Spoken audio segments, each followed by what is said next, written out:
Boker Tov, mes chers amis, nous allons faire un petit commentaire sur la Haftara qui sera lue en diaspora, la Haftara concernant la paracha de Shelach Lecha.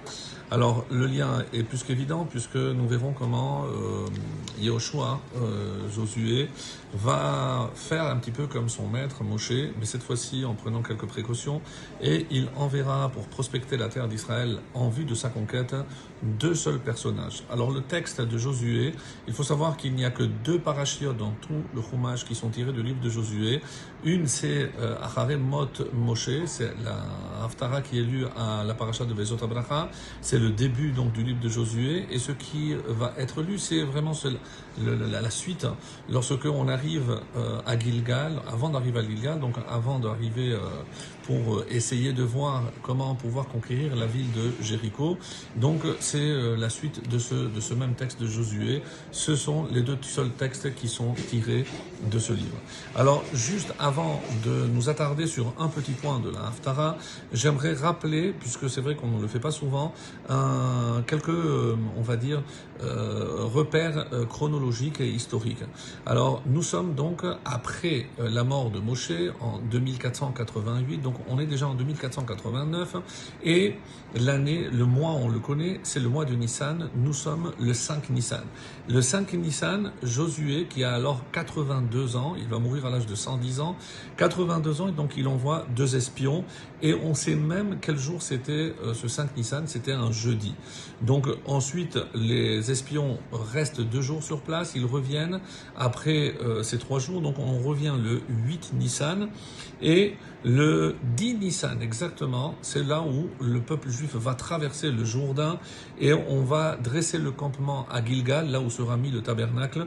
Et donc c'est un mardi, le 11 Nissan, Yehoshua fait circoncire tous les hommes. Et le 16, c'est la première offrande de l'Omer. Donc, en quelque sorte, c'est la première fois qu'on va consommer le produit du pays pour la première fois. Et quand est-ce que va avoir finalement lieu le siège de Jéricho? C'est un dimanche, le 22 Nissan.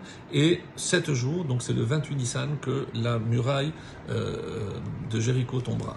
Voilà, ça c'est pour les repères historiques, c'est important. Donc, quand est-ce on a traversé le Jourdain? C'était le 10 Nissan, le jour où on est rentré en Israël. Donc, c'était un 10 Nissan, on le sache, c'est important. Alors, la question que je voulais vous poser, même si on ne connaît pas les deux personnages, mais on le sait par la tradition, c'est Kalev, donc un vétéran aussi, puisqu'il faisait partie de la première équipe avec Moshe. Le deuxième, c'est Pinchas. Pinchas, un grand prêtre, celui qui, justement, va agir pour défendre avec zèle l'honneur de Dieu. Et ils arrivent à Jéricho. Et ils sont hébergés dans la maison d'une femme qui habite apparemment très près de la muraille, mais c'est une femme de mauvaise vie. Disons-le, même si on peut traduire le mot zona par aubergiste, mais le vrai terme, c'est comme ça que les commentaires disent, qu'il s'agit d'une prostituée.